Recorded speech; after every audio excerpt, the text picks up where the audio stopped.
우리 하나님께서 애굽에서 430년 동안 노예 생활을 하던 이스라엘 자손을 하나님의 방법으로 애굽에서 나오게 하셨습니다. 출애굽의 은혜를 생각하면 날마다 감사의 찬양이 끊이지 않아야 마땅함에도 불구하고 이스라엘 백성들은 물이 없다면서 또 먹을 음식이 없다면서 모세와 아론을 원망했습니다. 그것은 결국 자신들을 출애굽시켜주신 여호와 하나님을 향한 원망이었다는 것입니다. 그러나 우리 하나님께서는 그런 이스라엘 자손을 벌하거나 징계하지 않으시고 하늘에서 양식을 비같이 내려주시겠다고 약속하셨습니다. 그리고 하늘 양식을 주시는 하나님이 어떤 분인지 알라고 하십니다. 오늘 13절 14절에 보면 저녁에는 메추라기가 와서 진에 덮이고 아침에는 이슬이 진 주위에 있더니 그 이슬이 마른 후에 광야 지면에 작고 둥글며 서리같이 가는 것이 있는지라 라고 말씀하고 있습니다. 하나님께서는 원망하고 불평불만하는 이스라엘 자손에게 하나님의 영광을 보여주시면서 저녁에는 고기로 또 아침에는 빵으로 배불리게 하겠다고 하셨습니다. 그리고 그것을 통하여 하나님이 어떤 분이냐, 즉 스스로 어떤 분인지를 증명하겠다고 말씀하십니다. 메추라기는 작고 둥근 머리와 짧은 날개 그리고 통통한 몸집을 가진 꿩과의 새입니다. 그런데 유럽에서 아프리카로 이동하는 철새입니다. 그런데 메추라기가 봄에 아프리카에서 유럽으로 또 가을에는 유럽에서 아프리카로 이동하는 중에 잠시 쉬는 곳, 그것이 오늘 배경이 되는 흰 광야입니다. 하나님께서는 저녁에 메추라기가 와서 이스라엘 진에 덮이게 하셨습니다. 메추라기 떼가 이스라엘 진에 덮이는 것은 철새의 이동에 의한 우연한 사건이라고 설명하는 학자들도 있습니다. 그러나 메추라기 떼가 이스라엘 진에 덮인 것은 우리 하나님께서 애굽의 메뚜기 체험을 몰고 오신 것처럼 자신의 초자연적인 능력으로 바람을 일으켜 바다에서부터 메추라기를 몰고 오신 것입니다. 아멘. 민수기에 보면은 민수기 11장에 보면 그 메추라기가 진에 쌓이는데 높이가 1m가량 쌓였다고 이야기하고 있습니다. 우연히 일어난 일이 아니라 하나님이 이스라엘 자손을 위하여 친히 하신 일이라는 것입니다. 아멘. 메추라기가 와서 라는 것을 직역하면 그리고 메추라기가 올라왔다라는 뜻입니다. 저녁이 되자 메추라기 떼가 지평선 너머에서 이스라엘 진 위로 갑자기 올라왔다는 의미입니다. 이스라엘 자손이 진을 치고 있는 진영 위로 갑자기 올라온 메추라기 떼의 모습을 보면 얼마나 장관이겠습니까? 혹시 여러분 중에 메추리알이라고 불리는 메추라기 알을 지금껏 한 번도 드셔보지 못한 사람 아마 손에 꼽을 정도일 것입니다. 그런데 반대로 메추라기 고기를 드셔보신 분이 있으면 아마 손에 꼽을 정도로 적을 것입니다. 저도 어릴 적에 메추라기 고기를 지금까지 메추라기 고기를 먹어보지 못했습니다. 그런데 먹어본 사람들의 말에 따르면 메추라기 고기가 꿩고기보다도 더 맛있다고 말을 합니다. 메추라기가 맛이 있음에도 주변 우리 시장이나 마트에서 쉽게 찾아볼 수 없고 또 힘든 것은 이 메추라기가 우리 닭 영계보다도 더 작기 때문에 그 크기에서 살이 별로 많지 않아서 상품 가치가 떨어지기 때문에 메추라기 고기를 팔지 않는다고 합니다. 그런데 하나님은 이 맛있는 메추라기를 이스라엘 자손들이 저녁마다 먹을 수 있게 해주셨다는 것입니다. 그것도 무려 한 달 동안이나 이에서 살이 끼고 목에서 그 메추라기가 냄새가 올라올 때까지 한 달 동안이나 계속해서 먹이셨다고 말합니다. 광야에서 한 달 동안 바베큐 파스트를 할 수 있는 민족, 그런 민족이 또 어디에 있겠습니까? 이스라엘 민족만큼은 누가 있겠습니까? 하나님께서 애굽 땅에서 고기 까마귀 곁에 있었던 때를 그리워하는 이스라엘 자손이 무엇이 그렇게 이뻐서 이런 일을 하셨겠습니까? 바로 하나님의 사랑, 그 사랑이 동기가 되었다는 것입니다. 이처럼 인간의 이성과 상식으로는 도저히 이해가 되지 않는 것이 바로 우리 하나님의 사랑, 우리 하나님의 헤세드입니다. 그리고 하나님의 그 이해 불가능한 사랑으로 인하여 우리가 하나님의 자녀가 되어 지금 이 자리에 이렇게 예배를 드리고 있습니다. 저녁에 메추라기를 배불리 먹은 이스라엘 자손에게 이제 아침 식사가 준비되었습니다. 성경의 기자는 아침에 이슬이 이스라엘 진 주위에 있었고 그 이슬이 마른 위에 작고 둥글고 서리 같이 가는 것이 있었다고 기록합니다. 오늘 읽은 14절 말씀을 세번역 성경으로 보면 이렇게 기록합니다. 안개가 걷히고 나서 이럴 수가, 광야 지면에 마치 땅 위에 서리처럼 보이는 가는 씨라기 같은 것이 덮여 있는 것이 아닌가 라고 번역합니다. 고대 중동 지역의 광야는 물이 참 부족해서 풀과 같은 식물만 자랄 수 있는 아주 황량한 곳입니다. 사람이 살 수 없는 곳이어서 버려진 곳이며 사람들이 그곳에 살기를 포기한 곳, 그런 곳으로 인식되었습니다. 그래서 사람들은 광야에서 귀신들이 산다고 생각했습니다. 그런데 이럴 수가 있습니까? 바로 그 광야 주변에 아침마다 서리처럼 보이는 가는 씨라기 같은 것이 덮였다는 것입니다. 이 정체불명의 물체는 무엇입니까? 하나님 말씀하신 아침에 배불리 먹게 하신 빵이 맞습니까? 15절을 보면 이스라엘 자손이 보고 그것이 무엇인지 알지 못하여 서로 이르되 이것이 무엇이냐 하니 모세가 그들에게 이르되 이는 여호와께서 너희를 위하여 주어 먹게 하신 양식이라. 이스라엘 자손은 그것들을 처음 보았습니다. 그 정체를 도무지 알 수가 없었습니다. 그래서 주변 사람들에게 물어봅니다. 이게 뭐야? 이게 뭐지? 라고 물어봅니다. 앞천막에 사는 할아버지에게도 물어보고 옆천막에 사는 아주머니에게도 물어봐도 누구 하나 시원하게 대답하는 사람이 없습니다. 이처럼 정체불명의 물체를 하늘에서 내려왔기에 그것이 도대체 무엇인지 정확히 아는 사람이 없었다는 것입니다. 그래서 이것이 무엇이냐는 질문에 대한 대답은 역시 나도 몰라, 이것이 무엇인지 라는 질문이 된다는 것입니다.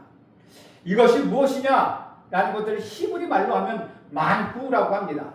그 만나라는 그 발음이 만후라는 발음하고 아주 비슷하기 때문에 만나라는 명칭은 바로 이 만후, 이것이 무엇이냐라는 것에 유래하였습니다. 이스라엘 자손이 매일 아침 하늘에서 내려온 만나를 보며 이것이 무엇이냐라고 물으면서 먹는 모습을 여러분 한번 상상해 보십시오. 만나는 하나님 이스라엘 자손에게 매일 내려주신 하늘의 양식이었습니다. 한편 만나는 자연적인 현상으로 설명하는 학자들이 있습니다. 그들은 만나가 광야에 사는 벌레 분비물이라고 주장합니다.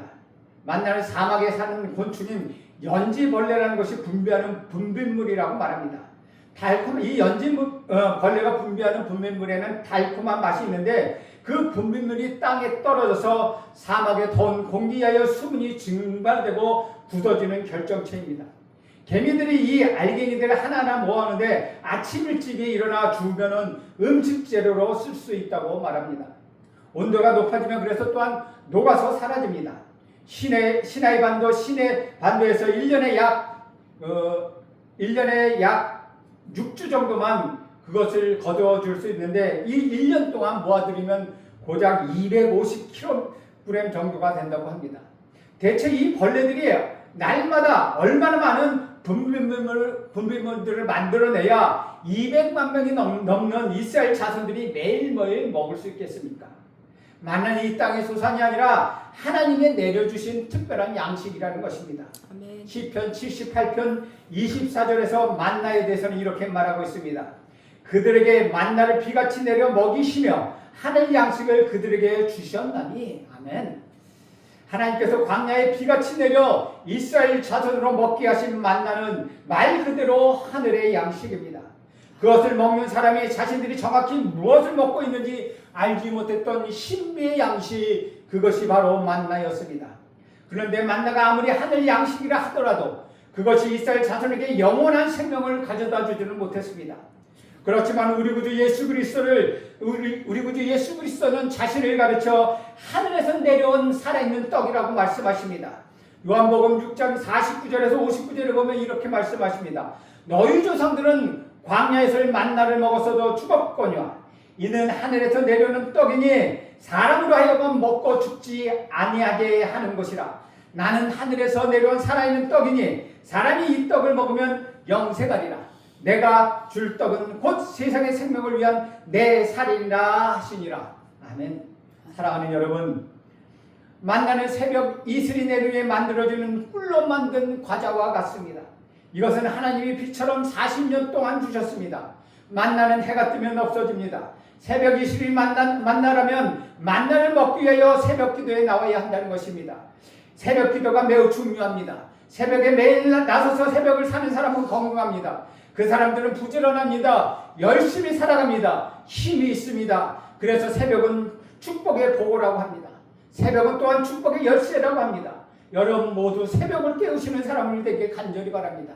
새벽을 깨우는 교회는 살아있는 교회입니다. 우리 주 안에서 살아가는 여러분, 구원은 여러분이 열심을 내어 받는 것은 아닙니다. 그러나 하나님이 열심을 내어 하나님의 그의 수고와 신실함으로 여러분에게 구원을 이루어 주셨습니다. 그래서 저와 여러분이 열렬한 마음으로 사모하고 그것을 믿고 붙잡고 의지하는 이 태도를 보여야 한다는 것입니다.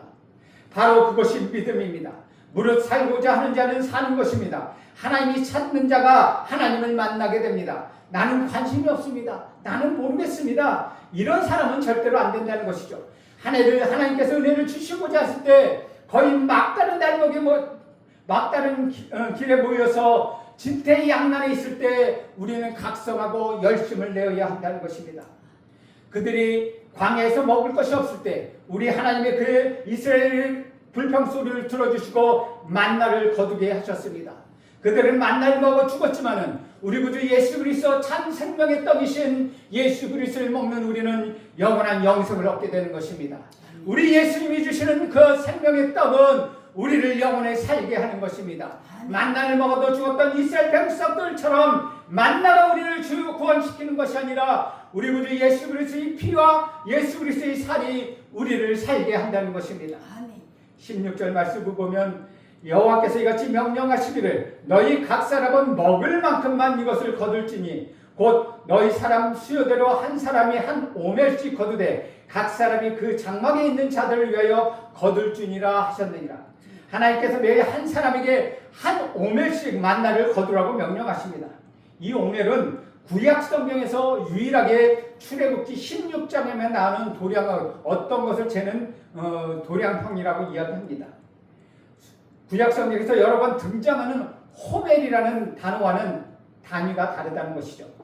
원래 오멜은 보리 한 묶음 또는 곡식약을 측정하는 조그만 토기 사과를 의미합니다.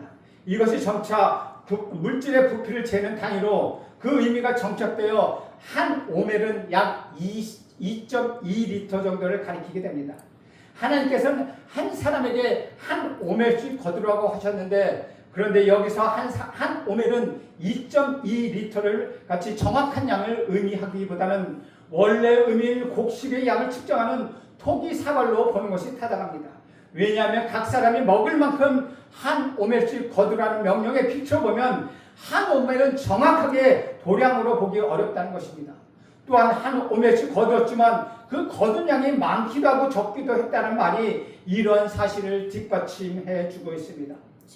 주 안에 사랑하는 여러분, 하늘 양식을 주신 우리 하나님은 이처럼 이스라엘 자손에게 테스트를 병행하십니다. 하나님이 병행하시는 이 시험 테스트는 각 사람이 매일 먹을 만큼만 만나를 집으로 가져오라고 말씀하신 것입니다. 이스라엘 진의 수국 쌓여있는 만나를 눈앞에 두고 각자 매일 먹을 만큼만 가져가라는 것 그리 쉬운 일이 아니라는 것입니다.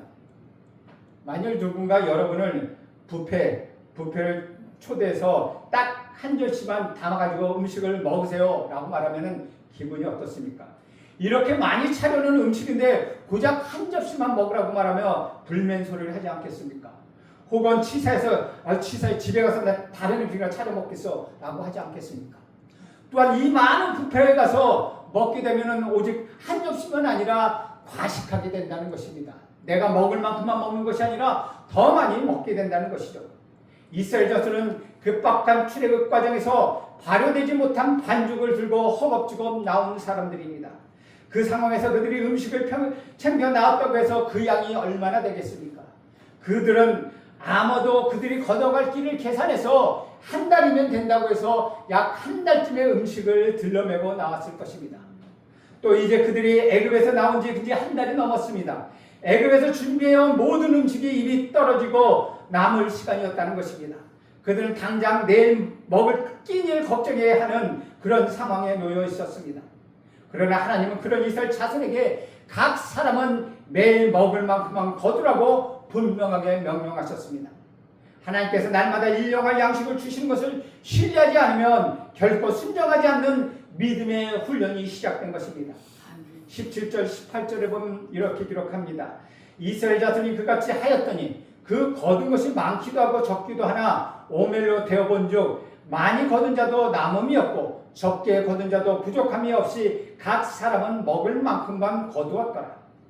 그같이 하였더니 그것을 있는 그대로 글자 그대로 지적해보면 그리고 그들이 그대로 행하였다라는 뜻입니다. 이스라엘 자손이 모세가 전한 하나님의 명령을 듣고 그들이 그대로 행하였다는 의미를 담고 있다는 것이죠. 우리도 하나님께서 우리에게 주신 말씀대로 그대로 순종할 때 하나님이 예비해 주신 그 은혜 우리를 누리게 하신다는 것입니다. 아멘. 한편 성경 기자는 사람에 따라 많이 거두기도 하고 적게 거두기도 했음에도 불구하고 각기 오멜로 측정해 보니 남거나 부족하게 된 사람이 전혀 없었다고 말합니다. 이렇게 전혀 남음이나 부족함이 없었다는 것은 이스라엘 자손이 하나님의 명령에 따라 각자가 먹을 만큼 만나를 거뒀음을 의미합니다. 이것이 하나님의 말씀의 위력입니다. 없는 것을 있는 것 같이 만드시고 또한 있는 것을 없는 것으로 환호시키는 이 능력, 이것이 하나님의 능력입니다. 아멘. 그것은 마치 떡 5개 5덩어리와 물고기 2마리를 가지고 2만여 명이나 되는 사람에게 나눠주셔서 기적을 일으키신 것과 같다는 것입니다. 아멘. 그리고 수많은 재산의 바람같이 사라지게 하시는 섭리와도 같다는 것입니다. 그날의 양식은 그날에 소비하도록 해야 했습니다. 그러나 내 양식 미련에 있어 염려가 있어 다음 날까지 남겨두었습니다. 그 결과 모두 먹지 못하도록 변질되고 말았습니다. 하나님의 말씀의 위력이 다시 나타난 것입니다. 그렇게 하나님 말씀에 따라 살아가도록 철저하게 훈련시키고 있는 장소, 그 장소가 바로 광야라는 것입니다. 광야는 우리에게 힘든 것이 아니라 광야는 하나님의 은혜를 체험하는 것입니다. 광야는 우리에게 어려운 것이 아니라 불평불만하는 것이 아니라 광야는 우리에게 하나님께 대한 눈을 뜨게 하는 것입니다. 또한 광야는 한 인간의 노력으로서 도저히 실현할 수 없는 그 제사장 나라를 맛보게 하는 것입니다. 19절에서 21절을 봅니다. 모세가 그들에게 이르기를 아무든지 아침까지 그것을 남겨두지 말라 하였으나 그들이 모세에게 순종하지 아니하고 더러는 아침까지 두었더니 벌레가 생기고 냄새가 난지라 모세가 그들에게 노하니라. 무리가 아침마다 각 사람은 먹을 만큼만 거두고 햇볕이 뜨겁게 쬐면 그것이 쓰러졌더라. 만나는 새벽에 지면에 쌓였다가 해가 뜨면 녹아서 사라집니다. 이를 통하여 만나가 마치 눈이나 서리 같은 성향을 지닌 것으로 알 수 있습니다. 모세는 이스라엘 자손에게 다음날 아침까지 만나를 남겨두지 말라고 명령하였습니다. 하나님의 명령대로 각 사람이 먹을 만큼의 만나를 거두고 당일에 다 먹었다면 다음날 아침에 남아있는 만나는 없었을 것입니다. 그런데 이스라엘 자손 중에 촨깨를 쓰는 사람들이 있었습니다. 전날을 다 먹어야 할 만나를 다음날 먹기 위하여 남겨둔 사람이 바로 그런 사람입니다. 그들은 미래를 위해 합리적인 저축이라고 자신의 행위를 정당화했을 것입니다. 그러나 그들이 그때와는 달리 만나는 다음날 아침까지 신선도가 유지되지 않았습니다. 다음날 아침까지 남겨둔 만나에는 벌레가 생기고 악취가 났다는 것입니다. 결국 그들이 내일을 위하여 남겨둔 만나는 모두 썩어버려 밖에 내어버릴 수밖에 없었습니다. 사랑하는 여러분 스스로에게 질문해야 합니다. 나는 내일을 위하여 무엇을 남기자고 하는가? 내가 내일을 위해 남긴 그것이 벌레가 생기고 악취가 나오는 것은 아닌가?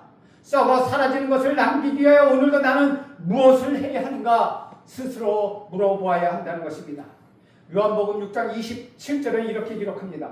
썩을 양식을 위하여 일하지 말고 영생하도록 하는 양식을 위하여 하라. 이 양식은 인자가 너에게 주리니 인자는 하나님 아버지께서 인치신 자니라. 아멘. 모든 사람은 오늘을 살아가면서 동시에 내일을 계획합니다. 내일의 삶, 특히 의식주 문제에 대한 계획은 모든 사람들의 관심사입니다. 이것을 잘 계획하고 준비하는 사람은 세상에서 성공한 사람이라고 칭송을 받습니다. 또한 그리고 속칭 성공한 사람들은 자신의 성공담을 타인들 앞에서 자랑하고 많은 사람들을 성공한 사람들을 본받아 삼아 장밋빛 인생 내일을 꿈꾸기도 합니다. 그러나 오늘 우리 하나님께서 우리에게 내일의 삶은 전적으로 하나님께 있다고 말씀하십니다. 우리의 내일의 삶은 전적으로 하나님께 의탁하라고 말씀하십니다. 하나님께서 오늘 하늘 양식인 만나와 메추라기를 이스라엘 백성에게 공급하심을 통하여 그들이 하나님만 믿고 따를 것을 요구하십니다. 우리도 하나님께서 날마다 일용할 양식을 주실 것을 신뢰하며 헛된 욕망과 쓸데없는 계획을 버리고 오직 하나님만 믿고 따라가야 한다는 것입니다. 또 우리에게 허락된 삶의 모든 공간이 우리 주님께서 임하시고 계시는 공간임을 기억하십시오. 어느 순간에도 유다처럼 도둑질하지 않고 부당한 방법으로 생을 꾸려가지 말아야 한다는 것입니다. 마태복음 6장 31절에서 33절 말씀을 보면 이렇습니다. 그러므로 염려하여 이르기를 무엇을 먹을까 무엇을 마실까 무엇을 입을까 하지 마라. 이는 다 이방인들이 구하는 것이라. 너희 하늘 아버지께서 이 모든 것이 너희에게 있어야 할 줄을 아시느니라. 그런즉 너희는 먼저 그의 나라와 그의 의를 구하라. 그리하면 이 모든 것을 너희에게 더하시리라 라고 말씀하십니다. 주 안에서 살아가는 여러분, 우리 인생의 최종 목적지를 향하여 우리 인생은 최종 목적지 하늘나라에 향하여 가는 여정에 불과합니다. 죄에 안주하여 살면 편안할지는 모릅니다. 그러나 죄에 얽매여 죄가 주는 쾌락을 누리게 됩니다. 그러면 그것은 지금은 편안하고 즐거울지 모르지만 파멸로 가는 지름길이라는 것입니다. 죄에서 떠나 하나님 나라로 가는 여정 속에 살아있는 우리 그리스도인들은 죄가 주는 안락과 쾌락을 떠난 사람들입니다. 그 죄의 안락함과 쾌락을 추억해서는 절대 안 됩니다. 죄를 떠나 사면 오히려 조금 불편할 수도 있습니다. 육신의 즐거움을 줄여들 수도 있습니다. 그렇지만 참된 평안과 참된 기쁨을 줄 하나님 나라가 저와 여러분에게 기다리고 있다는 것입니다. 저와 여러분은 하나님의 나라를 향해 가는 순례자의 삶을 살고 있는 사람들입니다. 그렇기 때문에 불편함은 감수해야 합니다. 부족함을 감수해야 합니다. 지금 우리의 여정은 경찰관 곳이 아니라 지나가는 광야와 같은 곳입니다. 사랑하는 여러분, 우리 하나님은 여러분의 필요한 것을 채우시는 분이십니다. 메추라기와 만나를 보내주셔서 그 엄청난 숫자의 이스라엘 백성을 먹이시는 놀라우신 하나님, 그 하나님이 저와 여러분의 하나님이십니다. 하루 이틀이 아니라 이들이 가나안 땅에 도착하여 경작하기 전까지 만나를 매일매일 공급해 주셨습니다. 그렇지만 그들에게 주어진 그 양식은 꼭 필요한 만큼의 양식이었습니다. 더 정해놓을 수가 없었습니다. 더 챙겨놓아도 그날이 지나면 썩어서 벌레가 생기기 때문입니다. 그렇지만 안식일 전날에는 2배나 거둘 수 있게 해주셨습니다. 그때는 이틀분을 거두어도 썩지 않았습니다. 즉 하나님은 딱 필요한 만큼만 공급해 주십니다. 욕심을 부려 필요 이상으로 쌓아놓지 않아도 된다는 것입니다. 우리 하나님은 우리의 필요를 아셔서 우리의 필요한 만큼 그만큼만 공급해 주신다는 것입니다. 광야의 여정을 갈 때 필요 이상으로 쌓아놓으면 그것은 짐만 되고 끌고 갈 수 없습니다. 그 다음날 하나님은 또 공급해 주시기 때문에 필요한 만큼만 걷어먹으면 그것으로 만족하다는 것입니다. 하나님께서 이스라엘 백성을 인도하여 가나안 땅까지 가도록 허락하셨습니다. 따라서 전능하신 우리 하나님께서 그 모든 필요를 채워주실 것입니다. 하나님은 전지하시기에 그 모든 필요를 알고 계십니다. 하나님은 전능하시기에 그 모든 필요를 채워주시는 분이십니다. 그렇기 때문에 우리 하나님께서 말씀하신 것에 순종하여 나아간다면 그 과정에서 필요한 모든 것 우리 하나님이 아시고 채워주실 것입니다. 여러분에게 필요한 것은 원망이나 불평이 아닙니다. 여러분의 필요한 것은 하나님을 바라보며 하나님께 간구하는 것입니다. 오늘 우리 주님은 우리에게 일용할 양식을 주옵소서라고 필요를 간구하라고 가르쳐주고 계십니다. 우리는 지금 하나님 나라를 향해 여정을 살고 있습니다. 이스라엘 백성이 애굽에서 벗어나 광야를 걸어서 요단강을 건너 가나안 땅으로 향하여 가듯이 저와 여러분도 하나님 나라를 향하여 인생의 여정을 가고 있습니다. 하나님께서 구원하셔서 하나님의 자녀로 삼으시고 하나님 나라로 우리를 인도하실 것입니다. 하나님께서 그 모든 여정에서 여러분에게 필요한 것을 반드시 공급해 주실 것입니다. 지금은 순례의 여정이기에 당연히 불편할 수 있습니다. 부족한 것이 있습니다. 그러나 하나님께서는 분명히 여러분에게 필요한 것을 채워주십니다. 일용할 것을 채워주신다는 것입니다. 사랑하는 여러분, 이제 죄에 매여서 누렸던 편안함과 쾌락을 기억해서 지어보십시오. 그 길은 멸망으로 가는 지름길이기 때문입니다. 지금 여러분에게 필요한 것은 하나님께서 공급해 주실 것입니다. 여러분이 그러한 믿음으로 오늘 살아가길 간절히 바랍니다. 보장된 것은 아무것도 없지만 하나님은 반드시 그 모든 필요를 여러분에게 채워 주실 것입니다. 지금 하나님은 지금까지도 그렇게 해오시고 계시기 때문입니다. 그러므로 우리 하나님이 인도하심을 잊지 마십시오. 월망과 불평의 자리에서 내려오십시오. 오직 하나님만 바라보십시오. 하나님께 간구하십시오. 그리하면 우리 하나님께서는 날마다 채워주심을 경험하는 우리 인생으로 이끌어 주실 것입니다. 우리의 불편함이 사라지게 될 것입니다. 우리의 불평이 사라지게 될 것입니다. 우리의 간구만, 우리의 필요를 채워주시는 그 하나님만 우리와 함께 하십니다. 그러므로 오늘도 날마다 하나님이 채워주심을 경험하는 믿음의 인생을 살아가는 여러분 모두가 되기를 축원드립니다. 기도드립니다. 하나님 아버지, 우리를 긍휼히 여겨 주옵소서.